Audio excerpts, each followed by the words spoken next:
मुझे आज एक नया चीज पता चला कि एवोल्यूशन कभी कभी गलती भी कर देता है। बट एनिमल्स का देखो, गलतियां भी वो अपने फायदे के लिए यूज कर लेते हैं। पता है कैसे? जानने के लिए यह वीडियो एंड तक देखो।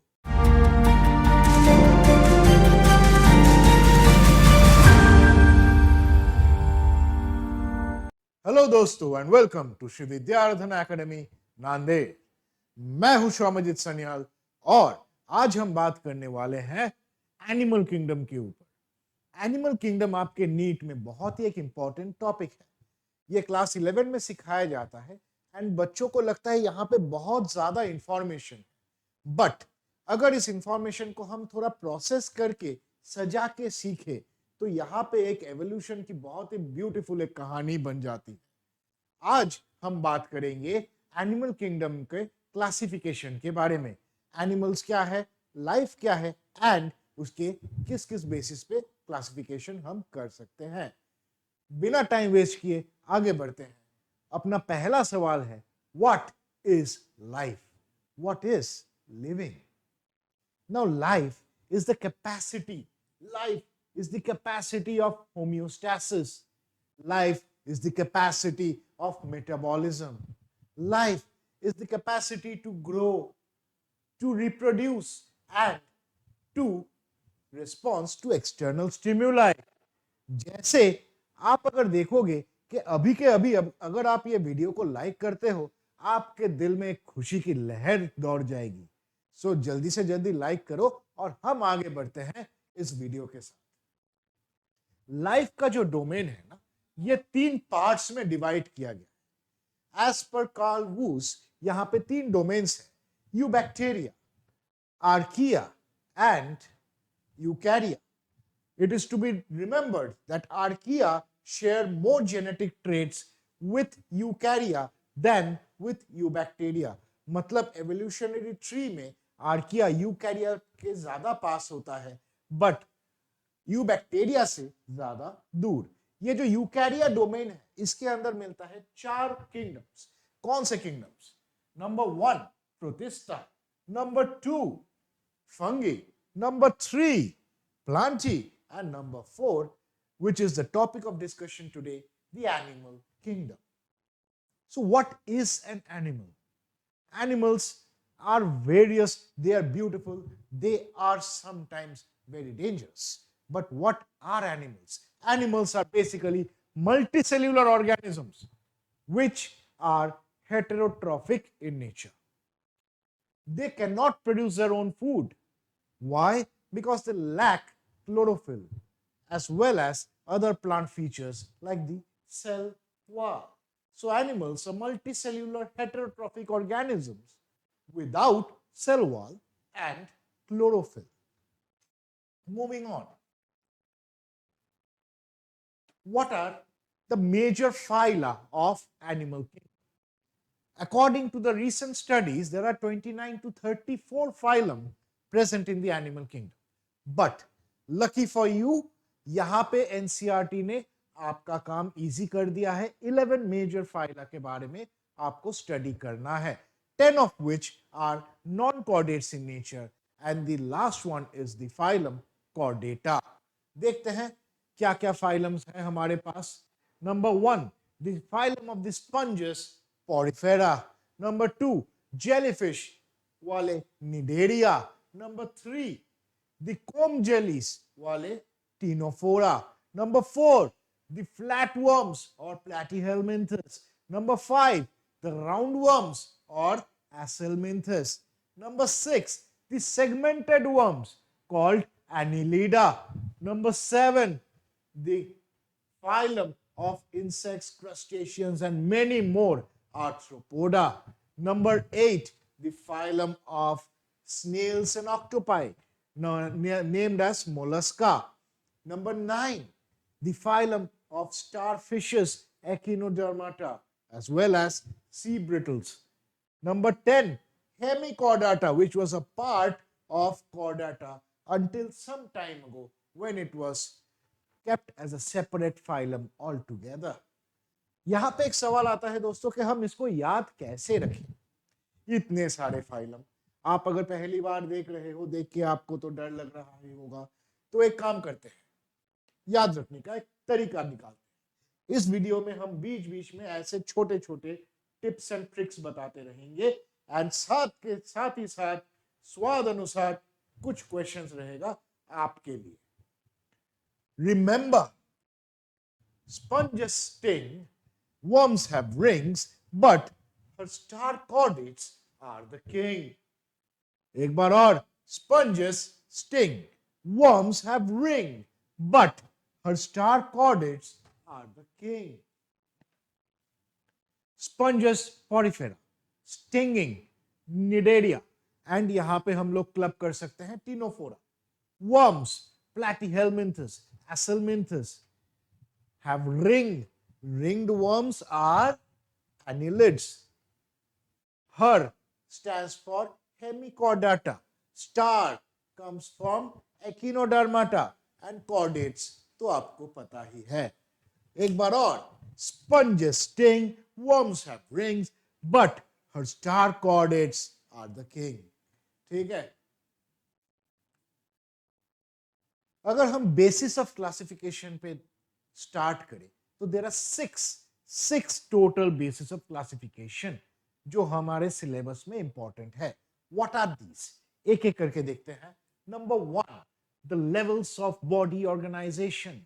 Number 2, the body symmetry. Number 3, the germ layers or embryological layers.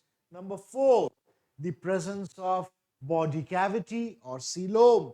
Number 5, the presence of segmented body, yeah, metamerism. And last but not the least, number 6, which is the presence or absence of a notochord. शुरुआत करते हैं पहला part से, which is the body organization. Levels of organization. This is a very interesting topic. Why? Because यहां पे हम देखेंगे कि different animals have different types of organization. For example, if you look at the sponges, the poriferans, you will see that there are loose aggregates. They are loose aggregates. Although they are grouped together, they do not work together. So it can be called as a cellular level organization. When you move a little forward to the cnidarians or the ctenophorans, ctenophora is supposed to be the sister clade of porifera. यहां पे हम देखेंगे कि आपको दिखाई देगा tissue level organisation. Tissue level organisation में क्या है? टिश्यूज में ये जो लूज एग्रीगेट्स है, now they are starting to work together, they are starting to have a good function, but these tissues then need to start working together. Different types of tissues will start working together.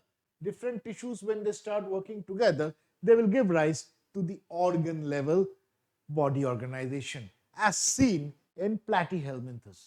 Platyhelminthes में पहली बार हमको दिखाई दे रहा है tissues मिल के काम कर रहे हैं एंड कुछ ऑर्गन्स बन रहे हैं जो स्पेसिफिक फंक्शंस कर रहे हैं. ऑर्गन लेवल के बाद आता है organ system. Organ system level में क्या दिखाई देता है? Different organs are now performing a specific function. ये जो स्पेसिफिक फंक्शन है वो एक सिस्टम बनाता है एंड वो ऑर्गन्स एक साथ काम करके एक बॉडी को जिंदा रखता है.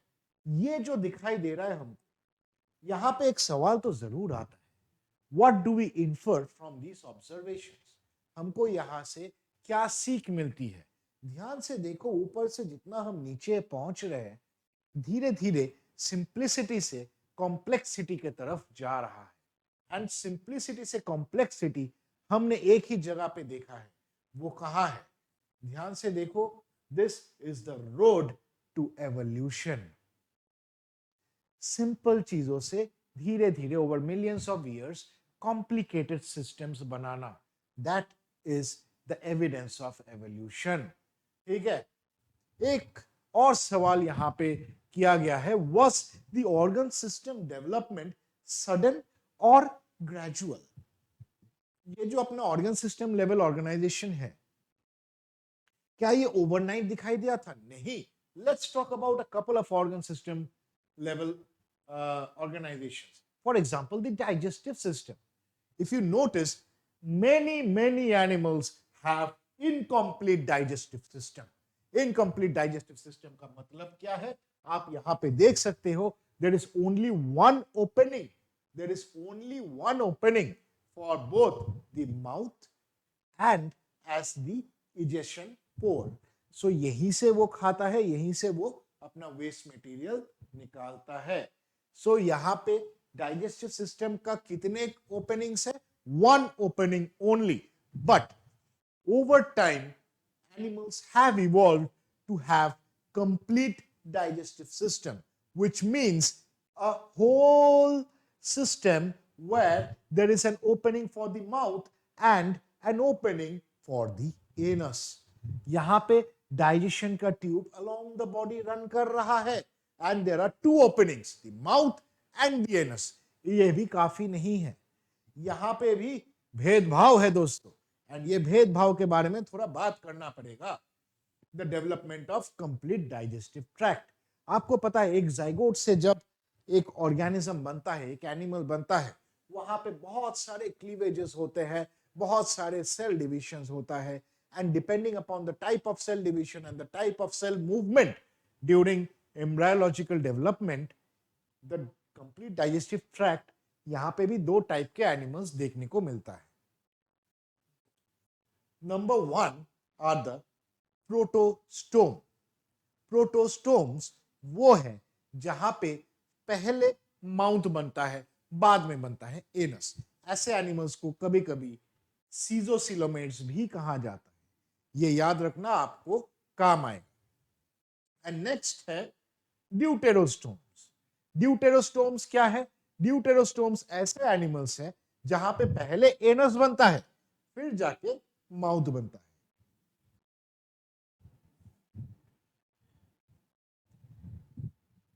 अभी दोस्तों ये याद कैसे रखें? ये याद रखने का एक तरीका है मेरे पास.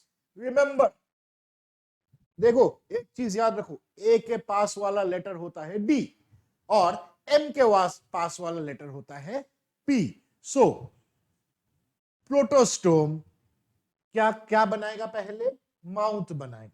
प्रोटोस्टोम पहले माउथ बनाएगा. ड्यूटेरोस्टोम क्या बनाएगा? पहले एनस बनाएगा. M is closer to P, A is closer to D. So ऐसे हम याद रख सकते हैं कि प्रोटोस्टोम एनिमल्स और ड्यूटेरोस्टोम एनिमल्स पहले कौन सा एंड बनाएगा. It is very very important. एक सवाल है आपके लिए, एंड ये सवाल के लिए मैं आपको देता हूं exactly 10 seconds. Your time starts now.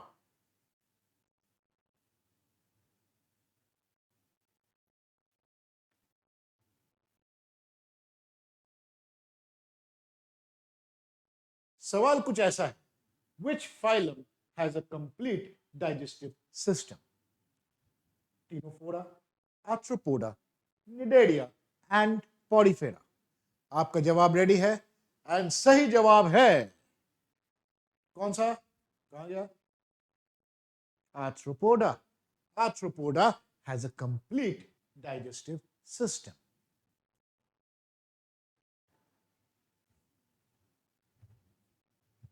हम जब बात कर रहे हैं डेवलपमेंट ऑफ ऑर्गन सिस्टम्स की, we cannot end the discussion without talking about the circulatory system. Circulatory system very important in the animals for transporting different nutrients, taking away waste products as well as gaseous exchange among the tissues. So यहाँ पे circulatory system भी हमको दिखाई दे रहा है, दो तरीके का है. एक है open circulatory system, दूसरा है closed circulatory system. Open circulatory system में क्या होता है? ये जो बॉडी फ्लूइड है, ये आर्टरी से निकल के सेल्स को डायरेक्टली वॉश करता है.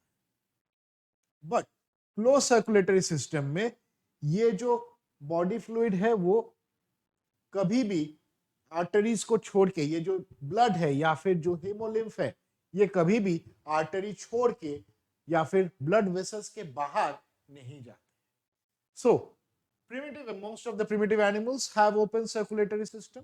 Some of them have water vascular system, as we are going to talk about later. But most of the higher organisms have a closed circulatory system।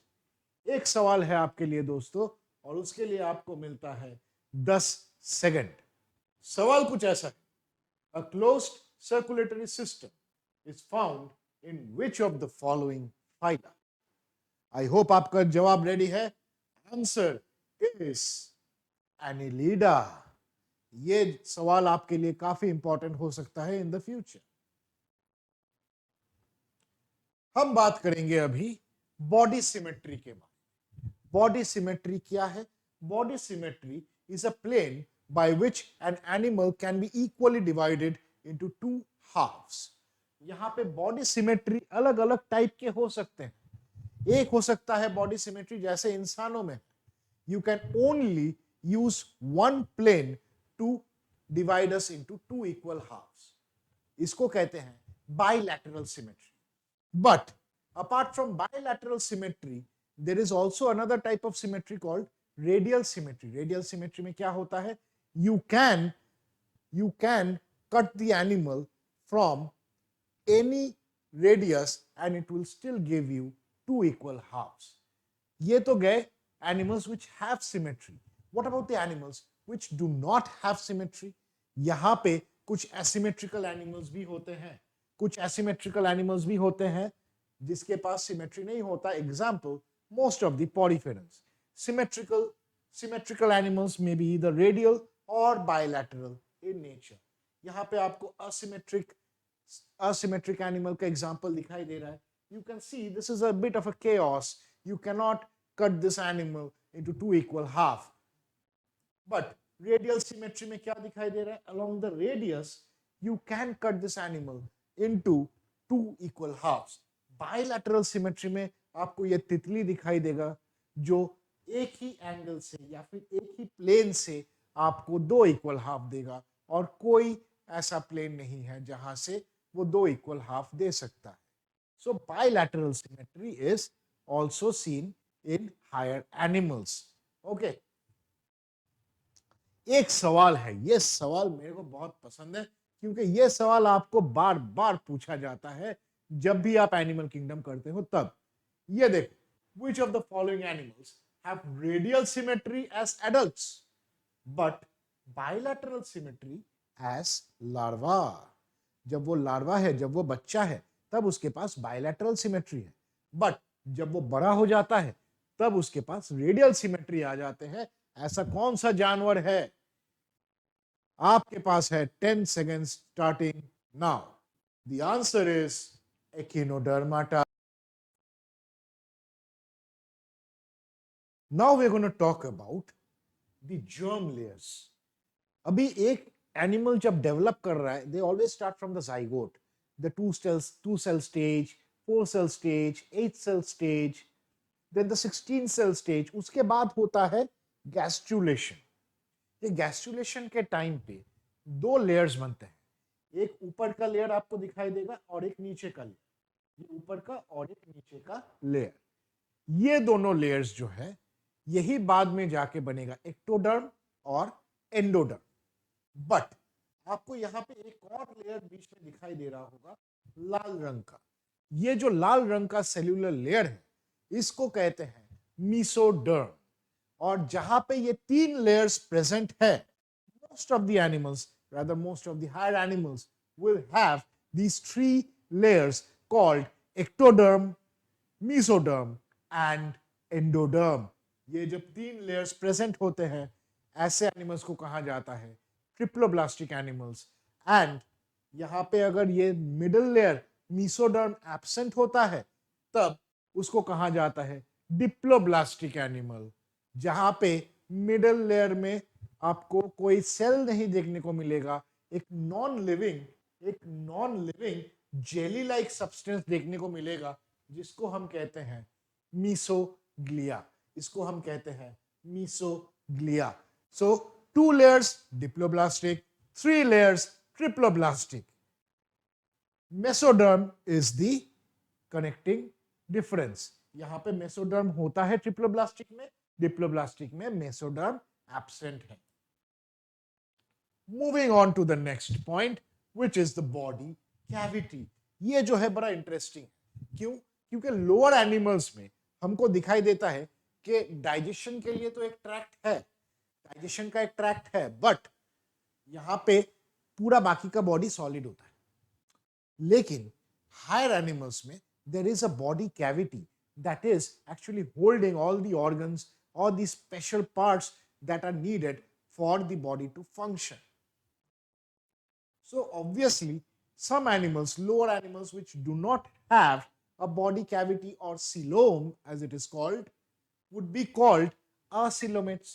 ये जो है acoelomate है, एक platyhelminthes आपको दिखाई दे रहा होगा, ये बाहर का है बॉडी वॉल, ये अंदर का है डाइजेस्टिव सिस्टम का वॉल। ये दोनों के बीच में सॉलिड सेल से भरा हुआ है, कोई कैविटी नहीं है। इसको हम कहते हैं acoelomate एनिमल्स। acoelomate कुछ होते हैं जहां पे धोखाधड़ी दिखाई देता है। दोस्तों ध्यान से देखो, ये है निमाटोड्स। निमाटोड्स जो है धोखा देने में एकदम एक्सपर्ट है। क्यों? क्योंकि ये दिखाता है कि मेरे पास एक सीलोम जैसा स्ट्रक्चर है, एक सीलोम जैसा स्ट्रक्चर है, बट एक्चुअली वो है नहीं। वहां पे प्रॉपर सीलोम इसका नहीं बना है, इसीलिए इसको कहते हैं स्यूडोसिलोमेट्स। इसको कहते हैं स्यूडोसिलोमेट्स। मजे की बात ये है कि ये जो स्यूडोसिलोमेट्स है, ये कहा जाता है कि एक रैंडम म्यूटेशन के वजह से बना है फ्रॉम ऑलरेडी प्रेजेंट सिलोमेट्स। एक बार सिलोमेट्स दिखाता हूं, फिर वापस आऊंगा स्यूडोसिलोमेट्स के पास। This is a coelomate animal. यहां पे आपको बॉडी सेक्शन दिखाई दे रहा है, बाहर का बॉडी वॉल। यहां पे आपको अंदर का दिखाई दे रहा होगा कि डाइजेस्टिव ट्यूब है। ये है आपका सीलोम या फिर बॉडी कैविटी। ठीक है, this developed because of more flexibility, giving more flexibility to the animal for movement as well as locomotion. सिर्फ यही नहीं, these actually gave way to more efficient utilization of body space. यहाँ पे coelomate animals are much more advanced than acoelomate animals. क्यों? क्योंकि वो एकदम solid tube जैसा है, so it is going to be less flexible. Coelomates, on the other hand, are much more flexible. And specifically, since it was then developing in the aquatic environment, यहाँ पे coelom development was very very essential. अभी बात करते हैं फिर से pseudocoelomates के बारे में। आपको दिखाई दे रहा होगा यहाँ पे असिलोमेट, यहाँ पे सिलोमेट, बीच में एक ऐसा धोखा देने वाला स्यूडोसिलोमेट आ गया। कहा जाता है, एक थियोरी ऐसा है कि एक म्यूटेशन हुआ था एक अर्ली सिलोमेट में, जिसके वजह से वो पूरा सिलोम बनाने का जो कैपेसिटी है वो खो चुका। एंड इसी के वजह से ये स्यूडोसिलोमेट्स जो है एक हाइड्रोस्टैटिक प्रेशर मेंटेन करता है फॉर देयर मूवमेंट। कौन स्यूडोसिलोमेट्स है? याद रखना, सिर्फ और सिर्फ आपके निमाटोड्स स्यूडोसिलोमेट्स होते हैं। इसी बात पे ये छोटा सा सवाल जिसका आंसर आई होप आप लोगों को ऑलरेडी पता है। Which of the following is a pseudocoelomate? Answer क्या होगा? Obviously the answer is nematoda. Nematoda. आगे बढ़ते हैं। We are going to talk about segmentation of body. Body का segmentation क्यों important है? Because then each part of the body can have its own function. Not only that, if all the segments of the body are identical to each other, it is known as मेटामेडिज्म। इसको कहते हैं मेटामेडिज्म। अगर मैं एक evolutionary perspective से देखूं तो आपको ऐसा कुछ दिखाई देगा कि एक एंसेस्टर है जहां पे सेगमेंटेड बॉडी दिखाई दे रहा है, एंड ये जो सेगमेंट्स है they tried to become distinct. ये डिस्टिंक्ट कुछ फंक्शन करने के लिए कोशिश कर रहे हैं, एंड धीरे धीरे देखो over the time evolution has given us a segmented body that has particular function. यहाँ पे हेड का कुछ फंक्शन होता है, सेंसरी फंक्शंस होते हैं मोस्ट इंसेक्ट्स में। यहाँ पे थोरैक्स का फंक्शन होता है for locomotion, the wings and the legs. यहाँ पे एब्डोमेन का भी अपना स्पेसिफिक फंक्शन होता है। सो यहां पे हम देखते हैं कि apart from insects, this is also seen in chordates like us. हमारे अंदर भी सेगमेंटेशन है। सिर्फ यही नहीं, एक और है जो है अर्थवर्म्स या फिर एनिलिड्स। एनिलिड्स के पास भी सेगमेंटेशन है। इनफैक्ट एनिलिड्स के अंदर आपको दिखाई देगा ये metamerism. This is very very important to remember, metamerism. यहां पे आप अगर देखोगे, याद रखने का तरीका क्या है, एक बार फिर से देखते हैं। Any makes art only using chocolate. Any, Annelida, art, arthropoda, chocolates मतलब chordata. So Annie makes art using only chocolates. So यहाँ पे ये निमोनिक हमको याद आएगा जब हम याद करना चाहेंगे कि कौन से फाइलम है जहां पे सेगमेंटेशन होता है। एक और सवाल आपके पास आ गया है, मैं इसके लिए आपको 10 सेकंड टाइम देता हूं। आप इसको सॉल्व कीजिए और कमेंट में इसका आंसर बताइए। According to phylogen, which phylum is considered the closest relative to the chordates? And the answer is Hemichordata. ठीक है, आगे बढ़ते हैं। Last is the presence or absence of notochord. यहां पे जो notochord ये क्या है? Notochord is the supporting structure. Notochord is the supporting structure of mesodermal origin. ये क्या करता है? ये किसको सपोर्ट करता है? ये जो न्यूरल प्लेट है, जब आपका जो न्यूरल डेवलपमेंट होता है, वो न्यूरल प्लेट को सपोर्ट करने के लिए आपका एक नोटोकॉर्ड होता है। और ये नोटोकॉर्ड आपको काफी ज्यादा फ्लेक्सिबिलिटी देता है न्यूरल कोऑर्डिनेशन करने के लिए ड्यूरिंग एम्ब्रायोजेनेसिस। ये नोटोकॉर्ड काफी इंपॉर्टेंट है for the evolution of higher life forms. इसीलिए ये नोटोकॉर्ड जिसके पास होता है उसको कहा जाता है कॉर्डेट्स, और जिसके पास नहीं होता है उसको कहा जाता है non chordates. It is basically structurally a solid tube which is supporting the dorsal hollow nerve cord। यहां पे दिख रहा है आपको hollow nerve cord, यहां पे ये सपोर्ट करता है and this gives the nerve cord to develop, this gives the chance for the nerve cord to develop further। Animalia दो भागों में भाग कर सकते हैं, एक है आपका नॉन कॉर्डेट्स एंड दूसरा obviously are the chordates of which we are also a part। इसी के साथ हम एक छोटा सा समरी करके इस लेक्चर को खत्म करते हैं। यहां पे आप देख सकते हो एक सिंगल सेल्ड एंसेस्टर था। जिस सिंगल सेल एंसेस्टर में पहला जो कैरेक्टर डेवलप हुआ वो था मल्टीसेल्युलरिटी। ये मल्टीसेल्युलरिटी के बाद फर्स्ट आया पॉरीफेरा। पॉरीफेरा के बाद देखो यहां पे टिश्यूज आना चालू हुए, क्योंकि पॉरीफेरा में लूज अरेंजमेंट था। ये टिश्यूज से धीरे धीरे रेडियल सिमेट्री आया, वहां पे आपको निडेरियंस एंड टीनोफोरंस देखने को मिला। यहां पे आप देखोगे कि 3 germ layers and bilateral symmetry धीरे धीरे यहां पे डेवलप कर रहा है। प्रोटोस्टोम यहां पे आपको मिलेगा कहां पे? प्लैटीहेलमिन्थस में। Protostome development happened just before the evolution of platyhelminthes। Coelom development के पहले आप देखोगे एक छोटा सा ब्रांच चला गया है जिसको हम कहते हैं स्यूडोसिलोमेट्स या निमाटोडा। सीलोम डेवलपमेंट के बाद आप देखोगे कि मोलस्का का इवोल्यूशन हुआ है, एनिलिडा इवॉल्व किया है, आर्थ्रोपोडा इवॉल्व किया है। एंड यहां पे आप देखोगे इतना दूर आके ड्यूटेरोस्टोम डेवलपमेंट हुआ है। ये ड्यूटेरोस्टोम डेवलपमेंट, इसके पहले जितने सारे एनिमल्स हैं वो सारे प्रोटोस्टोम है। तो ड्यूटेरोस्टोम डेवलपमेंट के बाद यहां पे हमको कॉर्डाटा देखने को मिलता है एंड रेडियल सिमेट्री में एक ही अपना एडल्ट रेडियल सिमेट्री दिखाने वाला होता है, वो है एकिनोडर्माटा। सो this particular diagram actually gives us the history of the evolution of animal kingdom. I hope आपको ये लेक्चर पसंद आया हो। हम नेक्स्ट लेक्चर में करने वाले हैं इनवर्टिब्रेट्स का बात।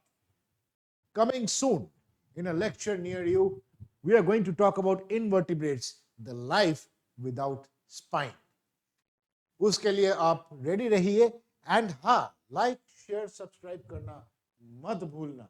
अगर ऐसे ही लेक्चर्स आपको इन पर्सन क्लास में चाहिए तो विजिट कीजिए Shri Vidyaradhana academy Nanded, opposite to Ainath panipuri centre, Bhagyanagar.